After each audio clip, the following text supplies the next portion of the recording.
Roland E. Thomas, Chapter 3 and Problem 3-29. Find the proportionality constant K, which is equals to I naught over Vs for the circuit in figure. अच्छा, अब ये जो proportionality constant के questions होते हैं ये हमेशा आउटपुट ओवर इनपुट होते हैं। ठीक है जी, आउटपुट इसमें आई नॉट है और इनपुट जो है वो वी एस है। तो ये आउटपुट ओवर इनपुट के बारे में पूछना चाह रहा है। तो इस तरह के क्वेश्चंस जो हैं वो सबसे बेस्ट पॉसिबल होता है कि आप उनको लीनियरिटी प्रॉपर्टी या यूनिट आउटपुट मेथड से सॉल्व कर लें।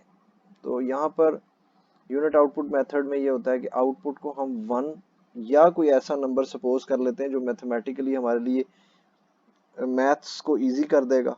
तो इस सिचुएशन में मैं आउटपुट आई नॉट को 1 सपोज कर लेता हूँ। This will be equal to 1 और इसको मैं रख लेता हूँ मिली एम्पेयर्स, क्योंकि ये रेजिस्टेंसेस केज में है तो फिर इसको मैं मिली एम्पेयर में रख देता हूँ।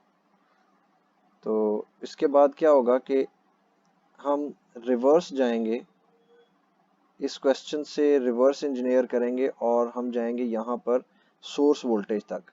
सपोजिशन 1 मिली एम्पेयर से जो भी सोर्स वोल्टेज हमें मिलेगी हम वो फाइंड कर लेंगे और ये उससे हम फिर प्रोपोर्शनैलिटी कांस्टेंट फाइंड कर लेंगे।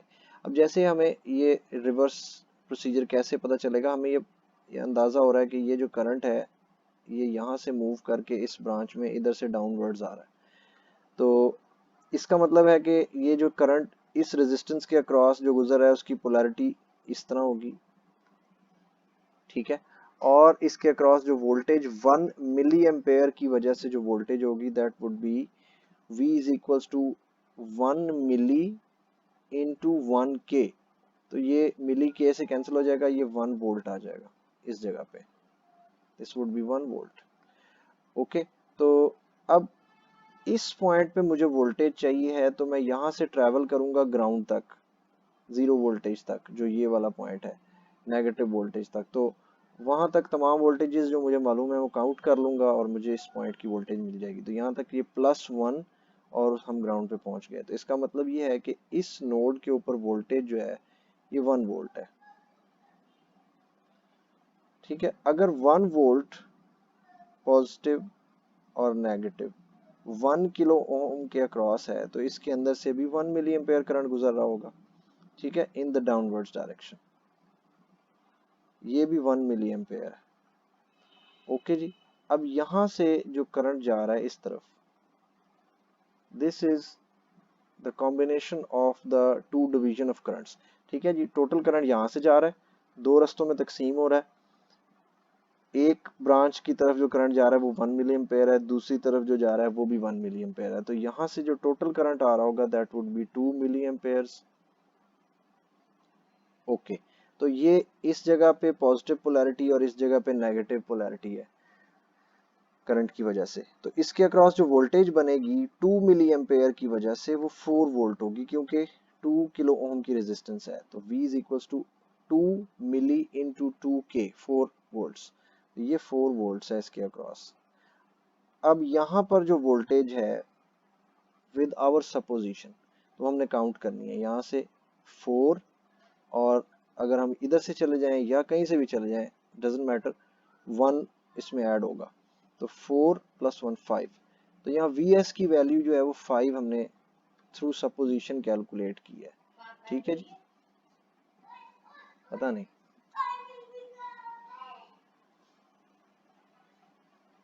तो Vs की वैल्यू जो है वो हमने 5 कैलकुलेट की है फ्रॉम सपोजिशन 5 वोल्ट्स, राइट। तो अब हम जो है जैसे मैंने आपको लेक्चर्स में बताया हुआ है हम एक क्वाड्रेंट बनाएंगे। अच्छा, अब हमने यहाँ पे एक क्वाड्रेंट बना लेना है जैसे कि मैंने आपको लेक्चर में बताया था। अब इसके अंदर हम वैल्यूज लिखेंगे। तो सबसे पहले सपोजिशन वाली value, supposed value of the input, वो हमें मिली हुई है 5, और नीचे हम यहाँ लिखेंगे actual value of the input, वो है जी Vs, वो हमें पता नहीं है। अच्छा, उसके बाद supposed value of the output, suppose value हमने क्या की थी 1 मिली, और actual value of the output that is I not. अब हम इसको क्रॉस मल्टीप्लिकेशन कर देंगे, क्रॉस मल्टीप्लाई जब करेंगे तो हमें इसका आंसर मिल जाएगा।